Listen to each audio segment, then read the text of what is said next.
Soy el doctor Horacio Difonso y en esta clase me voy a referir al síndrome y a la enfermedad de Sjögren.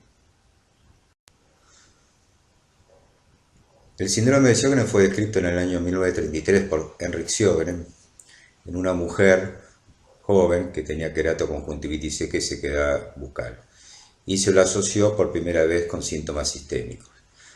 Como predecesor a esta descripción, bastante antes, Mikulix había reportado el caso de un hombre con tumefacción parótida y sequedad de mucosas, que seguramente tenía síndrome de Sjögren.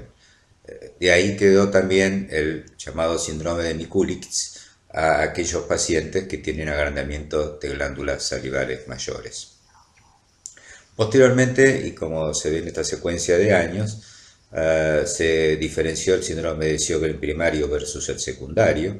El Sjögren primario es aquel que tiene las manifestaciones que iremos viendo de síndrome de Sjögren, pero que no tiene asociado ninguna otra enfermedad en general autoinmune.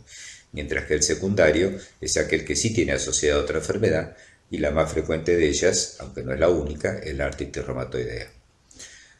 Luego se describieron los autoanticuerpos que están implicados en el síndrome de Sjögren, posteriormente las manifestaciones extraglandulares, y después se establecieron criterios de diagnóstico, primero los europeos y luego los americanos europeos, para establecer el diagnóstico de síndrome y de enfermedad de Sjögren. El síndrome de Sjögren primario, sobre todo, es de patogenia autoinmune y es una enfermedad frecuente. Fíjense que puede tener una prevalencia, depende de las poblaciones que tomemos, del 0,5 al 3%. Fíjense que es 9 veces más frecuente en el sexo femenino, como muchas otras enfermedades autoinmunes, que en el sexo masculino. Y sobre todo ocurre en mujeres de mediana edad, de los 45 y los 55 años, y también en ancianas. O sea que dentro del espectro de las enfermedades autoinmunes, el síndrome de Sjögren es una enfermedad común, y en pacientes que tienen síntomas reumáticos o alguna enfermedad reumática definida, debe considerarse la posibilidad que además padezcan de síndrome de Sjögren. El síndrome de Sjögren, en definitiva, es una enfermedad autoinmune sistémica que consta de una enfermedad autoinmune órgano específica, es una exocrinopatía autoinmune que afecta fundamentalmente glándulas salivales y lagrimales, pero otras glándulas exocrinas también, y que además puede tener compromiso sistémico, las llamadas manifestaciones extraglandulares, por lo cual se la considera una enfermedad autoinmune sistémica, que en algunos casos se mantiene solo como una exocrinopatía autoinmune y en otros da compromiso sistémico, en algunos casos severo.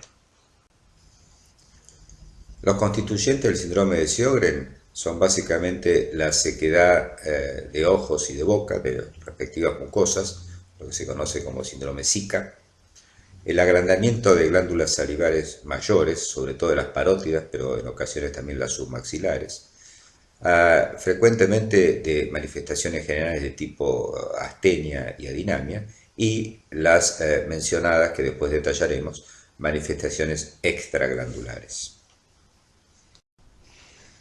Vamos a comenzar describiendo las manifestaciones oculares que derivan de la sequedad y la consiguiente queratoconjuntivitis seca o queratoconjuntivitis zika. Esto se debe a disminución del componente acuoso de la lágrima. Las lágrimas tienen dos componentes, un componente acuoso y un componente mucoso. Los pacientes se quejan de tener sensación de cuerpo extraño, de tener irritación, picazón, a veces fotofobia, y sin embargo la producción de lágrimas no está totalmente abolida y los pacientes pueden llorar emitiendo lágrimas. O sea, que un paciente pueda llorar con lágrimas no implica que seguramente no tiene queratoconjuntivitis zika. Cuando uno los examina, tienen, ya vamos a ver con qué pruebas, evidencia de reducción de la producción de lágrimas, pueden tener daño corneal y conjuntival, filamentos de mucus y dilatación de vasos en la conjuntiva vulvar, en ocasiones secundario a la hiperemia e irritación. Las complicaciones más frecuentes son las úlceras de córnea, las conjuntivitis infecciosas a repetición y la blefaritis o infección de los párpados. Para demostrar la sequedad de los ojos, hay 3 pruebas de diagnóstico que habitualmente hace el oftalmólogo. Con 2 de las 3 positivas, uno puede afirmar el diagnóstico de ojo seco. Uno es el test de Schirmer, otro es el test de Rosa de Bengala, y el tercero es el tiempo de ruptura de la lágrima o Clínex de la lágrima, que seguidamente veremos cómo se efectúan. Una de las pruebas entonces para demostrar la sequedad ocular es el test de Schirmer, que es muy sencillo de efectuar. Se coloca un papel de filtro estéril en el tercio externo del párpado inferior y se ve cuánto se humedece ese papel que está milimetrado. Se considera anormal, patológico, si se humedece menos de 5 milímetros en 5 minutos. Ese es el test de Schirmer. El test de Rosa de Bengala también es sencillo de hacer, lo hace habitualmente el oftalmólogo. Se instila una cantidad pequeña de Rosa de Bengala, el 1%, que no tiene ninguna acción dañina sobre la mucosa ocular, y se valoran las células de conjuntiva de la córnea. Las áreas que se tiñen de rosado son áreas de tejido desvitalizado secundario al ojo seco, como se ven en las flechas en esta foto. Y el tercer test que también efectúa el oftalmólogo es el tiempo de ruptura de la lágrima, o Clínex de la lágrima, o break-up time, en sus siglas en inglés. También se hace con fluoresceína que se instila. Se debe observar, en este caso con lámpara de hendidura, por eso lo hace el oftalmólogo siempre, cuánto tiempo tarda en romperse la película lagrimal que está con la fluoresceína instilada. Si el tiempo de ruptura es menor a 10 segundos, se considera patológico. Para el diagnóstico de la sequedad oral o xerostomía, causada por hipofunción salival crónica, se debe evaluar la cantidad de saliva que se puede producir. Los síntomas que los pacientes refieren son sequedad de la boca, adherencia de los alimentos a la superficie bucal, cambios en el gusto, disglusia y a veces dificultad para hablar.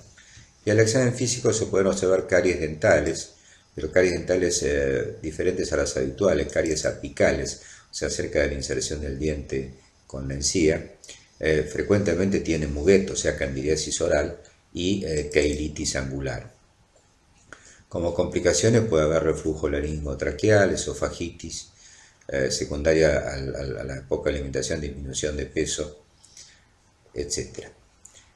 Como diagnóstico diferencial hay unas cuantas medicaciones que después detallaremos, pero los más frecuentes son los antidepresivos, antihistamínicos, anticolinérgicos, los diuréticos, algunos neurolépticos, que pueden provocar sequedad oral. Enfermedades sistémicas como la sarcoidosis, la amiloidosis, la diabetes, la infección por HIV, por supuesto que los estados de deshidratación y los trastornos de ansiedad.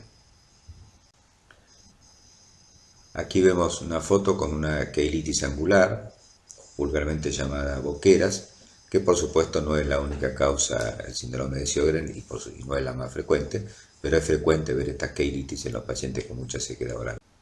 En estas otras fotos vemos en la foto de arriba nuevamente queilitis angular y una lengua seca, y en la foto de abajo las caries que mencionaba, caries dentales que afectan el área apical de los dientes, que no son las caries usuales que están en la parte distal de las muelas o de las otras piezas dentarias.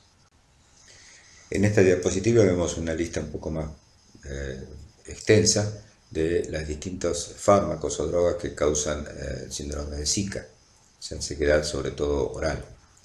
Los anticolinérgicos, como mencionábamos, las drogas simpático-miméticas, las benzodiazepinas, los inhibidores de la recaptación de serotonina, los antidepresivos tricíclicos, etc. Fíjense que acá también están los beta bloqueantes, algunos otros antihipertensivos como la clonidina y los alfa-1 antagonistas, y los opioides. La nicotina también produce o puede producir sequedad oral.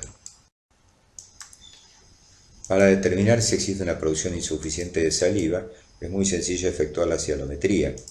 Se le pide al paciente, dándole un frasco, que salive en ese frasco, y lo normal se considera que pueda efectuar una producción de saliva de al menos 1,5 mililitros en 15 minutos. Eso es la cialometría.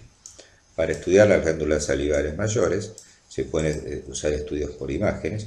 El más comúnmente utilizado es la ecografía. Raramente necesitamos una resonancia nuclear magnética u otro tipo de estudios. Este aumento de tamaño de las glándulas salivales mayores, en particular de la parótida, habitualmente es bilateral y puede tener muchas causas. Cuando está vinculada al síndrome de Sjögren, puede estar causada por la misma enfermedad, o sea, la infiltración linfocitaria en general de las parótidas. Puede estar agrandada porque se complique con una parotiditis infecciosa o que haya desarrollado un linfoma a nivel de las glándulas salivales mayores. Cuando no está causado por síndrome de Sjögren, el agrandamiento parotidio, que recordamos puede ser denominado síndrome de Mikulicz, puede estar provocado por unas cuantas causas, algunas muy frecuentes, como por ejemplo el alcoholismo, la diabetes, la bulimia, el abuso del cannabis, litiasis de glándulas salivales, sarcoidosis, síndromes de linfoproliferativos con infiltración difusa, cialodenitis viral, tumores y parotiditis. Uno de los diagnósticos diferenciales más importantes cuando hay un agrandamiento parotidio, sobre todo si es progresivo, es diferencial si se trata realmente vinculado solo al Sjögren o ha desarrollado un linfoma. En el caso que esté vinculado solamente al Sjögren, este agrandamiento de parótidas puede ser persistente o tener remisión y recaídas. Y puede, aunque no tenga el desarrollo de un síndrome linfoproliferativo, ser muy importante, o sea, ser masiva. Es una forma de presentación bastante común en adultos jóvenes y a veces precede a los síntomas y signos clásicos de la queratoconjuntivitis zika. En este caso, que solamente responda al Sjögren, suele mejorar con el tratamiento con dosis bajas de 10 a 20 miligramos de meprednisona. El desarrollo del linfoma en las glándulas salivales mayores se debe a la estimulación crónica de los linfocitos B y debe sospecharse cuando el agrandamiento se hace progresivo y sobre todo si es nodular. Como factores de riesgo se consideran a los pacientes con Sjögren que tienen anti-ROY y anti-LA positivos, que tienen crioglobulinas y complemento bajo y que en la biopsia tienen una cialodenitis mioepitelial. Lo importante a recordar es que ante la aparición de nódulos en el agrandamiento parotidio se debe considerar la posibilidad de que el paciente haya desarrollado un linfoma. En esta foto vemos de esta paciente claramente el agrandamiento parotidio, de este caso del lado derecho, que es el lado que se ve. Fíjense que uno de los detalles semiológicos para un bulto, digamos, en esa zona, es que cuando se trata de la parótida o depende de la parótida, suele, como se ve en este caso, elevar el lóbulo de la oreja. Desde el punto de vista de las imágenes, como habíamos dicho, aunque no siempre son necesarias, acá vemos un corte tomográfico. Fíjense cómo se ve de ambos lados el agrandamiento de las parótidas, aunque del lado izquierdo contiene una zona bien hipodensa, bastante focalizada, que puede ser una colección líquida o puede ser una complicación infecciosa y tener en ese lugar un absceso, o sea, una parotiditis supurada. Desde el punto de vista del laboratorio inmunológico, el síndrome de Sjögren, cuando es primario, es el que suele tener más positividad de ciertos autoanticuerpos. Fíjense que los factores antinucleares son positivos en el síndrome de Sjögren primario en más del 70% de los casos, y los anticuerpos anti-RO, también llamados anti-SSA, en alrededor del 80-90% de los casos. Este porcentaje tan alto es bastante más bajo en los pacientes con síndrome de Sjögren secundario. Bueno, pueden tener factor reumatoideo positivo en cerca del 40% de los casos, a veces a título alto, aún en ausencia de artritis reumatoidea. El anticuerpo anti-LA, o también llamado anti-SSB, es bastante menos prevalente que el anti-Rho, y es raro que tengan anti-La positivo y anti-Rho negativo. Cuando el anti-La es positivo, actualmente el anti-Rho también es positivo. Bueno, otra serie de anticuerpos o datos inmunológicos como complemento bajo, la fracción C4 baja y las crioglobulinas positivas se encuentran en porcentajes menores, pero significativos. El diagnóstico definitivo del síndrome de Sjögren, además de los elementos clínicos y de laboratorio y de imágenes que hemos mencionado, se puede hacer con la biopsia de glándulas salivales menores, que se hace con una pequeña biopsia en el labio inferior, que sea macroscópicamente normal, y lo que se busca es encontrar una cialodenitis crónica. Las indicaciones es confirmar la sospecha de síndrome de Sjögren cuando no es tan contundente o hay cierta duda en el diagnóstico, y excluir otras condiciones que puedan causar serostomía y o agrandamiento parotidio. Cuando los pacientes tienen una inmunoglobulina G, una hipergamaglobulinemia que es policlonal, que es muy frecuente en el síndrome y enfermedad de Sjögren, mayor a alrededor de 1,5 gramos, esto predice una biopsia positiva con una alta especificidad, pero con una relativamente baja sensibilidad. Esta biopsia salival lo que va a mostrar cuando es positiva es un infiltrado inflamatorio compuesto por linfocitos T CD4, CD8 y por linfocitos B, y se define como una cialodenitis linfocítica focal. Hay ciertos scores que utilizan los anatomopatólogos para definir esta cialodenitis linfocítica focal, que confirma la presencia de Sjögren. Repito que no siempre es necesario hacer esta biopsia, pero en el caso de hacerla es una biopsia menor, con una incisión muy pequeñita en el labio inferior que no trae complicaciones. En esta foto vemos entonces la biopsia, ahí se ven los acinos de las glándulas salivares rodeados por un infiltrado inflamatorio mononuclear que cumple los requisitos para diagnosticar una cialodenitis crónica focal. Como hemos mencionado anteriormente, se han establecido criterios de clasificación, los más recientes son del Consenso Americano-Europeo.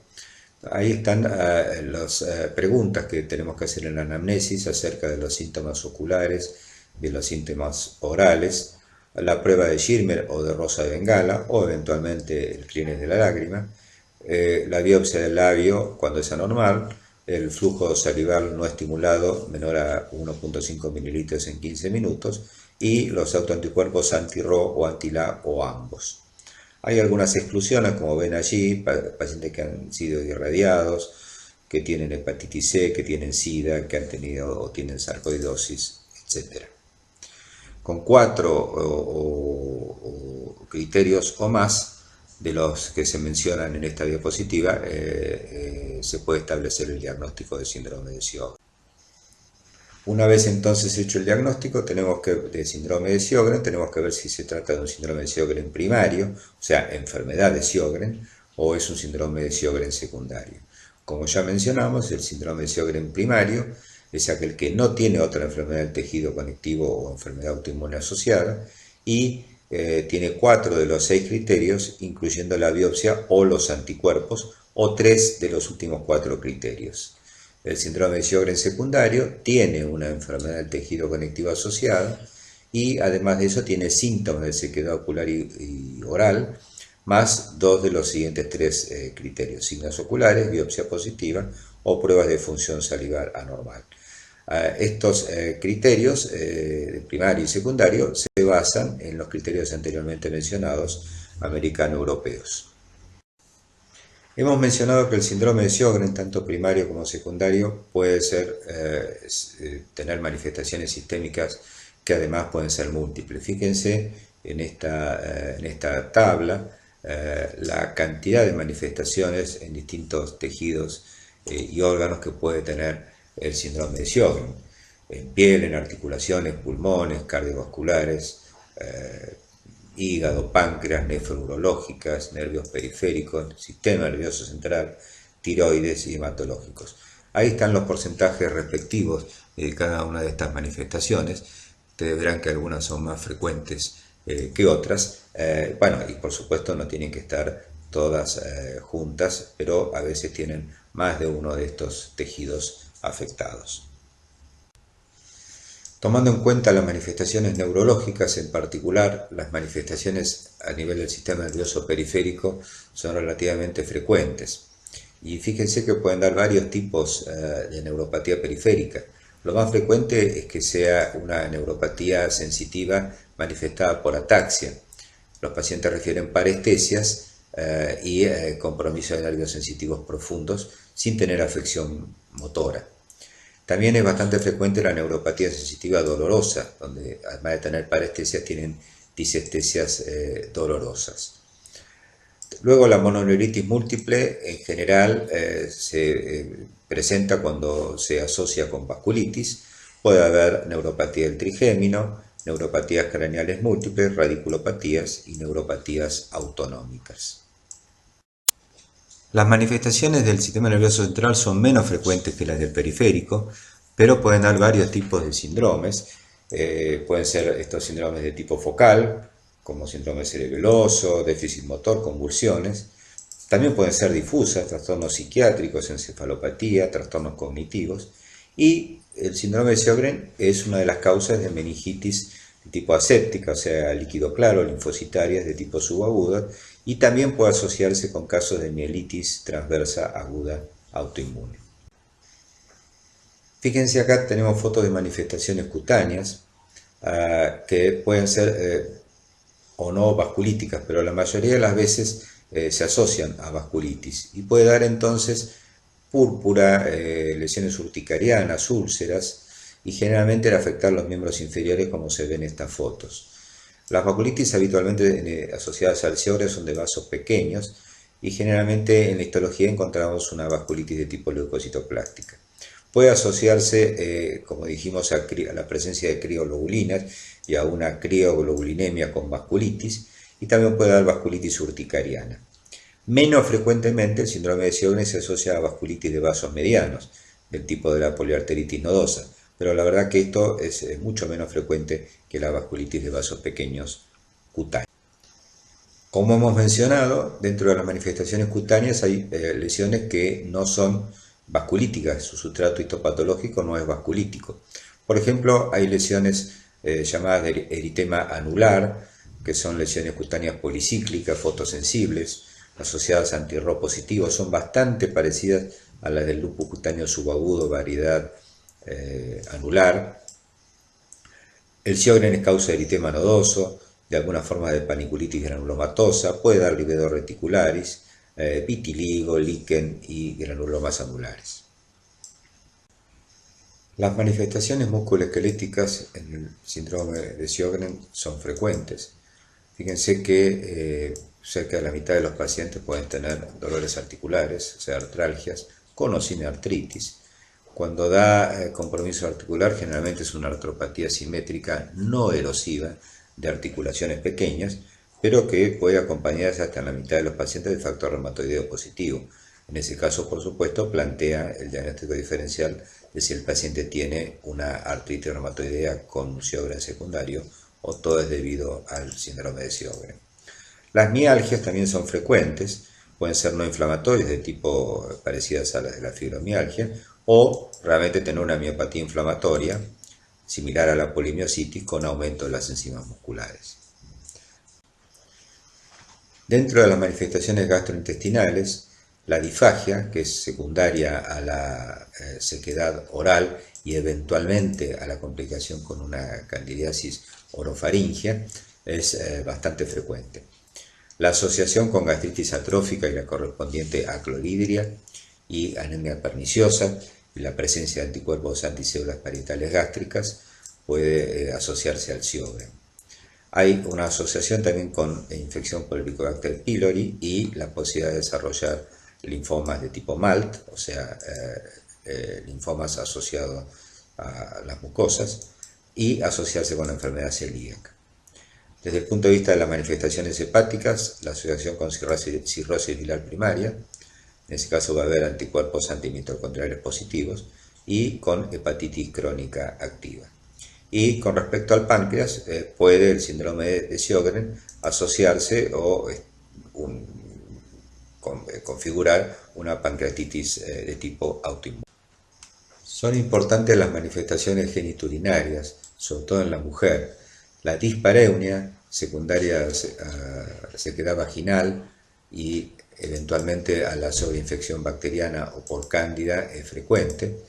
También la amenorrea, menos frecuente es la metrorragia y puede asociarse con la llamada cistitis intersticial, que son inflamaciones crónicas de la pared de la vejiga en ausencia de infección y que se presentan con síntomas urinarios bajos como disuria, polaquiuria, urgencia miccional y nocturia.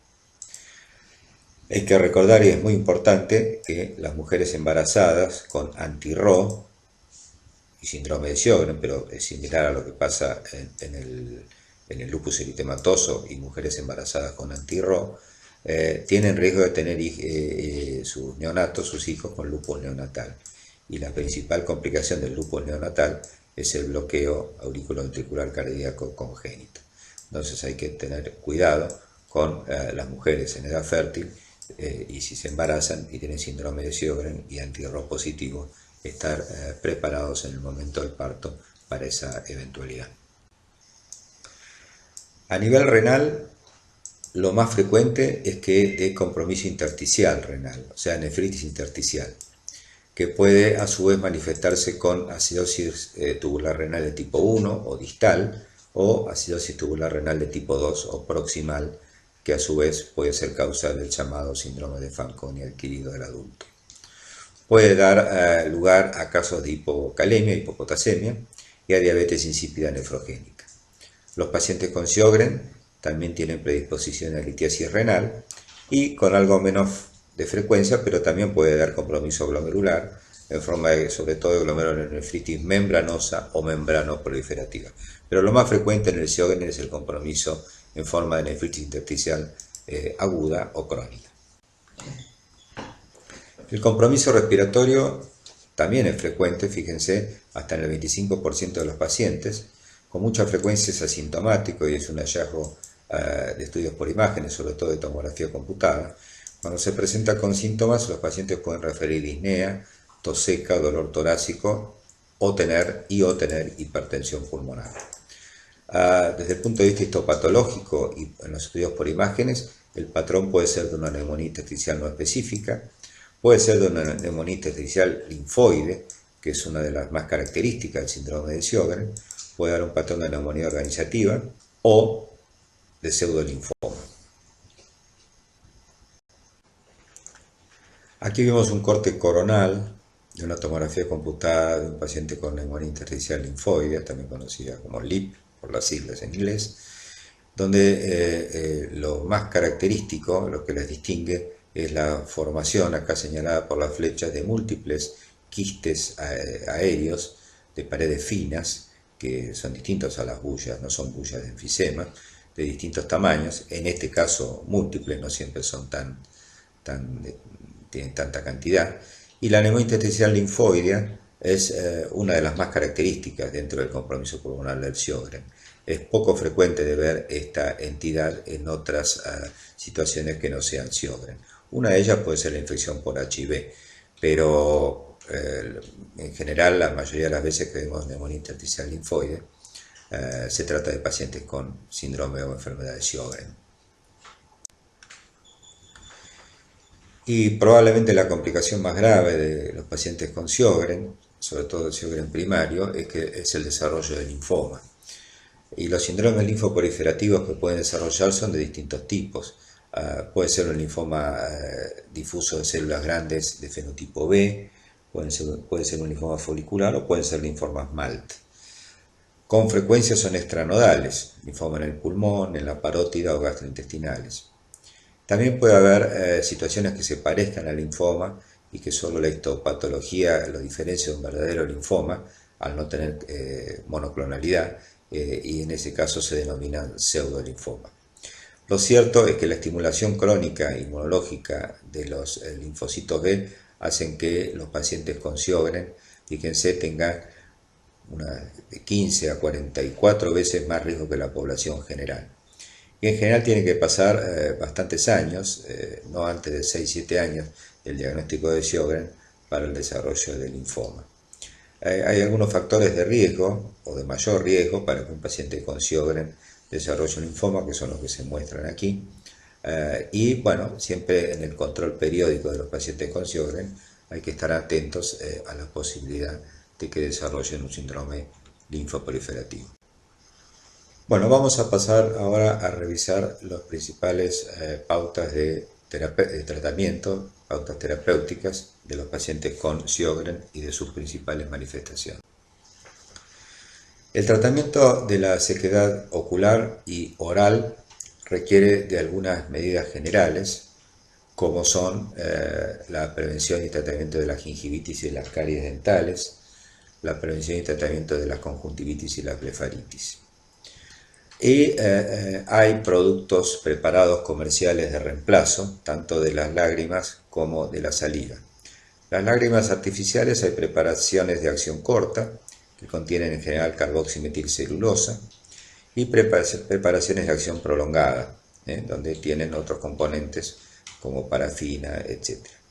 También hay preparaciones de saliva artificial que son bastante menos usadas que las lágrimas artificiales para los pacientes con Sjögren. La utilidad de las lágrimas artificiales, que son frecuentemente indicadas, no está totalmente demostrada. Generalmente mejoran los síntomas, pero hay algunas consideraciones en contra, como por ejemplo el poder mantener la asepsia de las lágrimas, y que por supuesto a mediano o largo plazo no modifican la secreción lagrimal. Hay algunos fármacos que estimulan la secreción salival, son fármacos que tienen acción colinérgica, como la pilocarpina y el cevimeline, droga poco utilizada en nuestro medio. En realidad su utilidad es relativa, y una recomendación práctica para los pacientes y mucho más barata que los preparados comerciales, es indicarle que utilicen caramelos ácidos. La acidez es un estimulante poderoso de la secreción salival, y la utilización de caramelos ácidos los ayuda bastante para la sequedad oral. Con respecto al uso de inmunosupresores tópicos, sobre todo para la sequedad ocular, se puede utilizar corticoides tópicos o inmunosupresores de tipo de la ciclosporina. Hay unos cuantos trabajos que avalan el uso de ciclosporina, que al reducir por su efecto inmunosupresor el efecto de la infiltración por los linfocitos B, secundariamente se estimula la secreción lagrimal. Y se puede combinar la ciclosporina con las lágrimas artificiales. En algunos pacientes con complicaciones frecuentes oculares por la sequedad ocular, se puede quirúrgicamente hacer un bloqueo de los conductos nasolacrimales para mantener más tiempo sobre la conjuntiva la secreción lagrimal. Pero esto es poco frecuentemente utilizado. Hay que recordar entonces la estimulación de la saliva con caramelos ácidos o eventualmente estas drogas mencionadas, y la estimulación de la secreción lagrimal con corticoides tópicos o con ciclosporina, además del uso de lágrimas artificiales.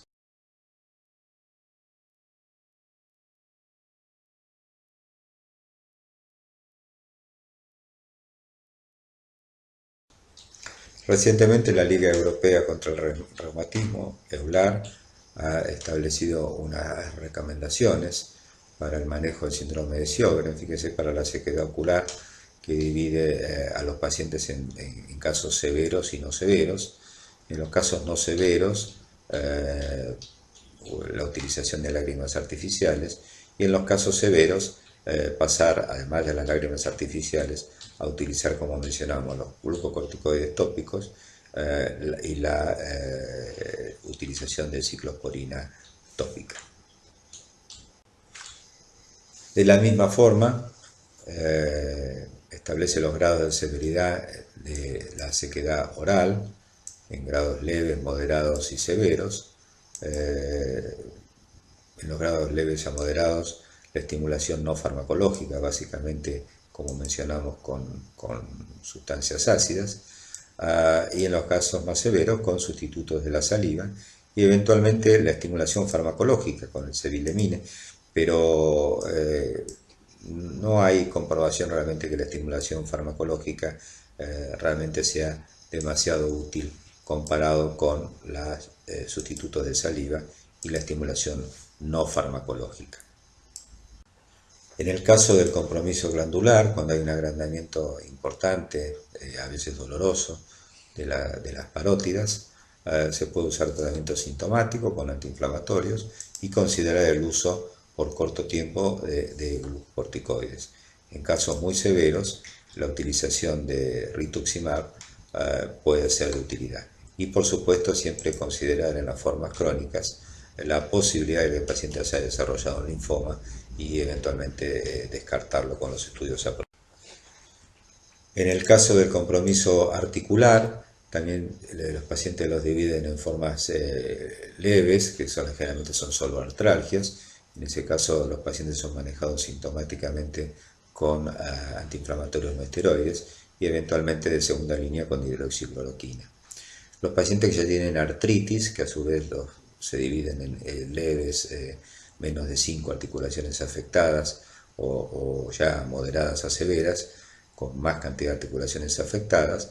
Bueno, en el primer caso, antiinflamatorios no esteroides y hidroxicloroquina, y si no hay respuesta o si es severa de entrada, utilizar hidroxicloroquina y glucocorticoides a dosis baja, 0,5 miligramos kilo, tratando de que sea por el menor tiempo posible, y ante la falta de respuesta, el uso de inmunosupresores o eventualmente de rituximab. Es realmente poco frecuente que se necesite, si el Sjögren es primario, no está asociado a artritis reumatoidea, la utilización de inmunosupresores. Para el caso del compromiso cutáneo, que como ya hemos mencionado puede ser de tipo vasculítico o no vasculítico, en el caso del compromiso no vasculítico, el eritema anular, que reconocen básicamente los dermatólogos, se puede utilizar, si está limitado, glucocorticoides tópicos, y si es difuso, el uso de hidroxicloroquina con o sin corticoides a dosis bajas y por el menor tiempo posible. En el caso de la vasculitis cutánea, si es leve a moderada, una púrpura limitada, nuevamente corticoides a dosis bajas y por el menor tiempo posible. Y si ya es un caso más severo, corticoides en dosis más altas o antiinflamatorios o rituximab. En los casos del compromiso pulmonar, enfermedad del intersticio, si es moderada puede ser útil solo el uso de corticoides, pero en casos de afección más severa se utilizan corticoides sistémicos a dosis mayores y nuevamente el uso de inmunosupresores, que en ese caso habitualmente se utiliza ciclofosfamida o rituximab. Otros inmunosupresores, inmunodepresores, como puede ser micofenolato o acetoprina, pueden ser usados en pacientes que no tengan cuadros tan severos. Si el compromiso es solo bronquial, cosa que a veces ocurre por la sequedad, el tratamiento es básicamente inhalado con el uso de corticoides. En caso de falta de respuesta, se pasa a tratamiento sistémico. Lo mismo ocurre con el compromiso renal, que ya hemos dicho que es más frecuente el compromiso intersticial que el compromiso glomerular, pero en ambos casos, ya sea un compromiso tubulo intersticial o compromiso glomerular, si es moderado o severo, probablemente ameritará el uso de glucocorticoides y de eventualmente inmunosupresores, como la ciclofosfamida, sobre todo en el caso de compromiso glomerular. También se ha sido ensayado el rituximab en casos seleccionados. En el caso de la neuropatía periférica, que como ya hemos dicho es la forma más frecuente de afección neurológica en el Sjögren, si el paciente tiene manifestaciones solo sensitivas y leves, puede ser tratado sintomáticamente, pero si tiene una mononeuritis múltiple o una polineuropatía más severa, seguramente requerirá corticoides, inmunosupresores orales o rituximab. En el caso de que tenga una CIDP, o sea, una neuropatía desmielinizante crónica, se puede utilizar allí, o se suele utilizar, inmunoglobulina endovenosa a dosis altas y considerar la utilización de corticoides en pulsos endovenosos de metilprednisolona y eventualmente inmunosupresores del tipo de la ciclofosfamida. Ya en el caso menos frecuente, pero posible, de compromiso del sistema nervioso central, dependerá si es la forma más leve, que sería la meningitis aséptica, generalmente es autolimitada y el tratamiento es solo sintomático, pero si tenemos manifestaciones cerebrales de vasculitis o de neuromielitis óptica o de enfermedades mielinizantes de tipo esclerosis múltiple, tendremos que recurrir a tratamientos como los corticoides, la ciclofosfamida, el rituximab y eventualmente también la plasmaféresis, sobre todo esta última cuando se asocia a la presencia de crioglobulinas. Cuando la enfermedad es realmente muy de tipo similar a la esclerosis múltiple idiopática, bueno, el paciente seguramente será tratado con los recursos terapéuticos que existen para esa enfermedad, para la esclerosis múltiple. Bueno, hasta aquí hemos revisado las manifestaciones clínicas, la forma de hacer diagnóstico, las variantes del síndrome de Sjögren y las pautas principales del tratamiento de las manifestaciones más frecuentes y algunas de las manifestaciones sistémicas. Muchas gracias.